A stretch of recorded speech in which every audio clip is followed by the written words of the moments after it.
আসসালামু আলাইকুম। এবিকে কংক্রিট হলো ব্লক ফ্যাক্টরির পক্ষ থেকে আমি মোহাম্মদ আরিফ হোসেন সকলকে জানাচ্ছি আন্তরিক শুভেচ্ছা ও অভিনন্দন। দর্শক, আজকে আমরা যে প্রজেক্টে এসেছি সেটি হলো ঢাকা খিলক্ষেত কুড়িল বিশ্ব রুটের সাথেই আমাদের এই প্রজেক্টটি পড়েছে। কী ধরনের ব্লক ব্যবহার করা হচ্ছে সেই বিষয়গুলো নিয়ে থাকছে আজকের ভিডিওতে। তো আরেকটি বিষয় যে থাকবে যে এই যে ওয়ালগুলো করেছে সেই ওয়ালগুলোতে কী ভুল আছে সেই ভুলগুলো নিয়ে থাকছে আজকের ভিডিওতে। ভিডিওটি স্ক্রিপ্ট না করে সম্পূর্ণ ভিডিওটি দেখার জন্য অনুরোধ রইল। আর যারা আমাদের ইউটিউব চ্যানেলে নতুন ভিউয়ার, একটাই রিকোয়েস্ট থাকবে, যদি আমাদের ইউটিউব চ্যানেলের ভিডিওটি ভালো লাগে অবশ্যই আমাদের চ্যানেলটি সাবস্ক্রাইব করে রাখবেন, পাশে থাকা বেল আইকনটা অন করে রাখবেন।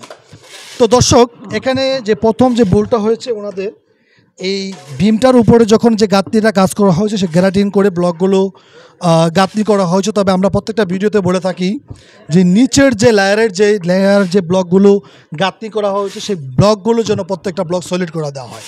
তবে এই প্রজেক্টে বা এই কাজে সলিড করা হয় নাই। আরেকটা বড় মারাত্মক ভুল যেটা হয়েছে, কলম ওটা দেখান, ওই পাশ থেকে ওই পাশটা পর্যন্ত প্রায় 40 ফিট প্লাস হবে, কম হবে না, 40 ফিট প্লাস ওই পর্যন্ত, ওই চিন পর্যন্ত যাবে।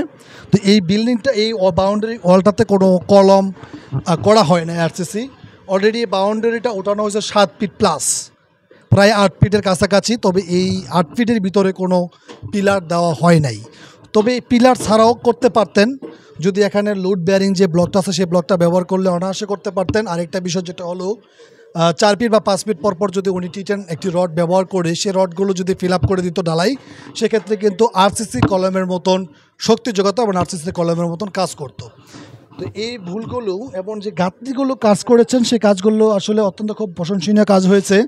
এবং যে সিমেন্ট বালু যে মশলাটা উনি ব্যবহার করেছেন, যেই রেশিওতে যে সিস্টেমে সেটা মেনটেন করে কাজ করেছেন। তবে যে কাজগুলো ওনার করা উচিত ছিল সেই কাজগুলো নিয়ে আমি ওনার সাথে ডিসকাস করেছি এবং ভিডিওতে ওনাকে আনতে চাইনি। ওনার সাথে কাজগুলোর ব্যাপারে আমি সম্পূর্ণ ওনাকে বুঝিয়ে দিয়েছি। দর্শক, আশা করি যারা আমাদের নিয়মিত ভিডিও দেখেন যে ভুলগুলো আমরা তুলে ধরেছি সেই ভুলগুলো আশা করি বুঝতে পারছেন, এবং যারা ব্লগ নিয়ে কাজ করতে চাচ্ছেন আশা করি তাদের জন্য একটি হেল্পফুল ভিডিও হবে। দর্শক, আজকে এই মুহূর্তে বিদায় নিচ্ছি। নেক্সট আরেকটি ভিডিওতে আবারও দেখা হবে। আল্লাহ হাফেজ।